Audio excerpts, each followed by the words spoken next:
Hi, I'm Roger with the Kids Hope Alliance. In this video, I'd like to show how standard or non-boost summer camps record units of service attendance, and specifically what's new this year about units of service. So from the landing page, I'm going to navigate to my uh, dashboard through the delivery module. And once there, I can find my program pages by either using recent or by clicking programs, and then that will display those that I have access to. Once I'm on a grid, I can click view and then be on the program page. From here, I will navigate to the UOS input module by going to the program details dropdown, clicking that, and then choosing record individual attendance units of service. So that's the first small thing that's different this year. I'll click that and then I'll be on the module. Now, for those who may not have done units of service before, I'm going to go through a couple of other things before I get to what's really different this year. Um, it's easier, and we strongly encourage attendance to be recorded daily. It's just faster and less prone to error. So when you get to the UOS input module for attendance, you need to tell it what day you're going to record attendance for. Now, I'm doing this in May.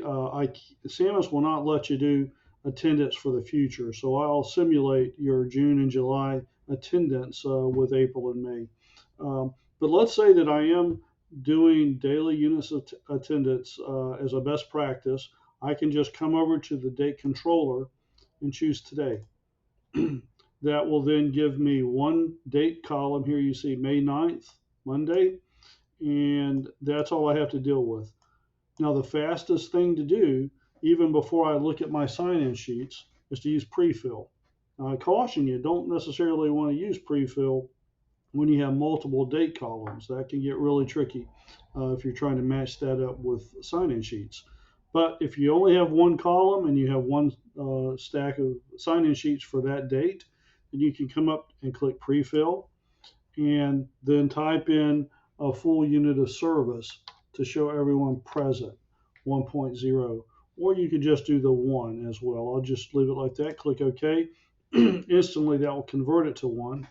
And you can see if you have 40, 80, 100 or more kids, within a few seconds you've shown everyone is present. Then if you have your sign-in sheets in order, you can just go through those and see who was not present, who was absent. Let's say that John was absent. I can click the cell for that date, hit 0, hit tab, and then that is spaced out. Because you'll always have fewer absences, or at least I hope you have fewer absences than attendance present. That will always be quicker to use pre-fill to show everyone there, and then go in and zero out those few that were absent. But let's say that you didn't get around to doing it on a particular day, and you need to show a date range. Maybe you're going to do 2 or more days at one time.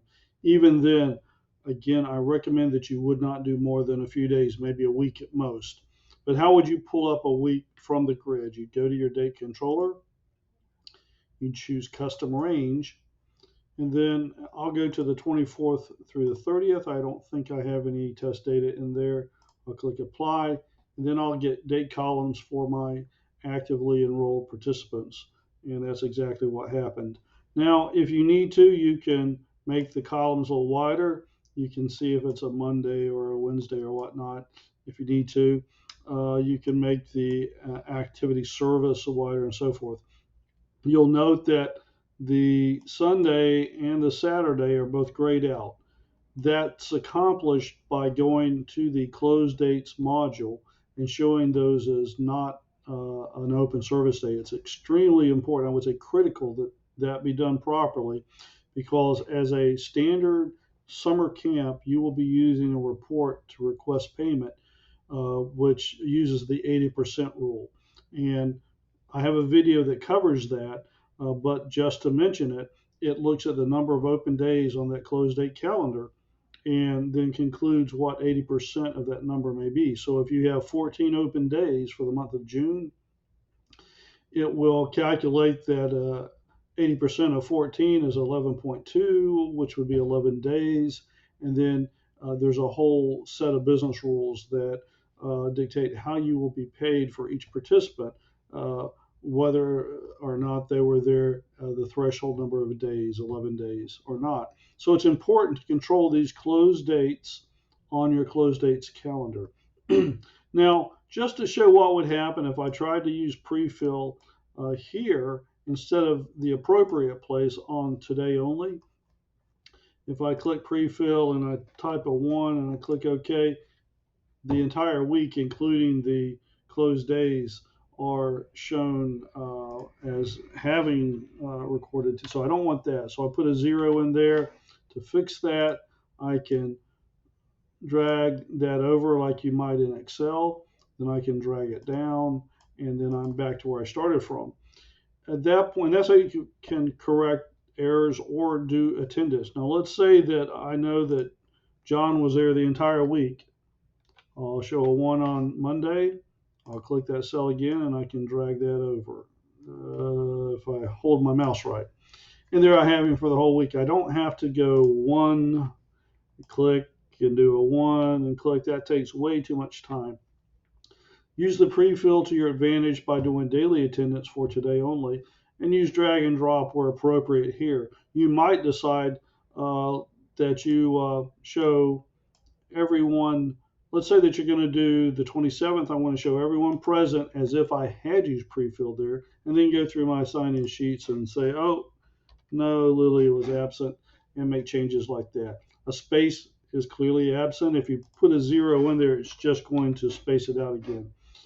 This will also allow you to do things like that. But this year, that's not applicable to standard summer camps. Past years, you could do a 0.5.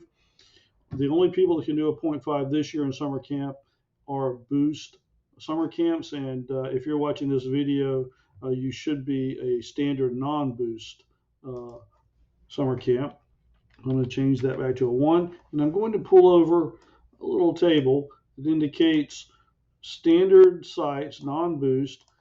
If a participant walks through the door and signs in, they get a 1.0. They don't have to stay there a prescribed number of hours. They don't 30 minutes or an hour. Doesn't matter. They sign in and they get a 1. If they're not there, they don't sign in, it's absent. So it's a 1 or it's a 0.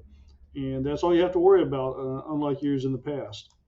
Now, having said all that, I'll mention a couple of other things. This is doing a summation of the column level, so you can see for each date how many units of service you had for that date. You can always come up here and do things with your dates. But the other thing I need to point out is that I did not need to click save. I'm just typing this in. It's saving as I'm going. Make sure you have a reliable internet connection. If you lose internet access, it may not be obvious because you've cached the screen, the user interface. You can be typing along, so always make sure you have internet access. I recommend double checking, and one way to do that is you can come out to program details on the program page, and then you can go right back in there again and look at it and see if it's there. You could also run one of the reports if you wanted to, and I'll cover reports in another video.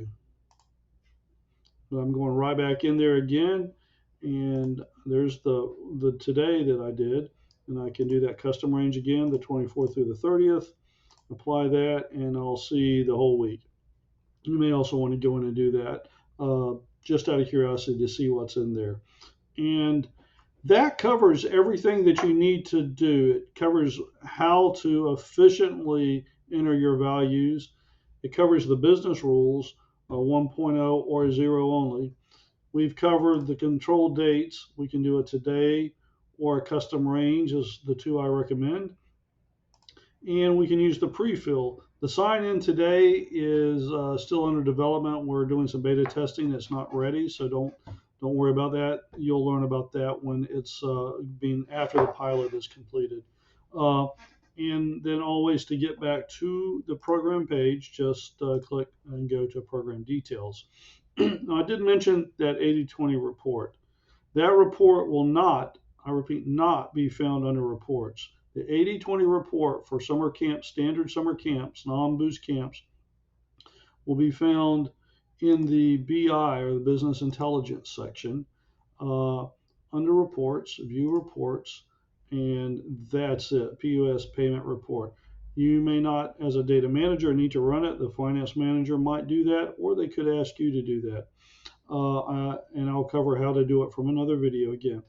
I will say one other thing about reports. If you go back to delivery, to the standard reports, you can also come in and run either the PUS monthly detail or the UOS activity report to confirm that the data that you put in there is actually there, just the way we did when we came out of the units of service input module and went back in.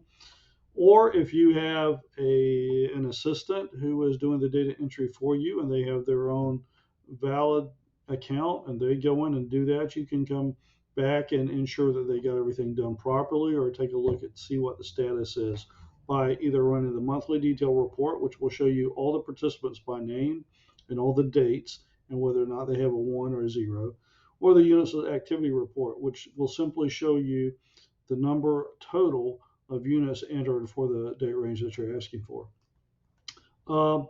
So that's about everything that you need to know to do units of service attendance for standard summer camps. And if you have any questions about that, you can contact us at samus@coj.net. We ask if you email us to copy your contract manager.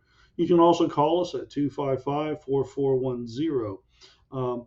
But if it's a content related, we'll simply send you over to the contract manager. We try to keep our help within the domain of technically how to click something or to troubleshoot a problem. Okay, so that covers everything for units of service. Hope you have a great summer camp. Thank you.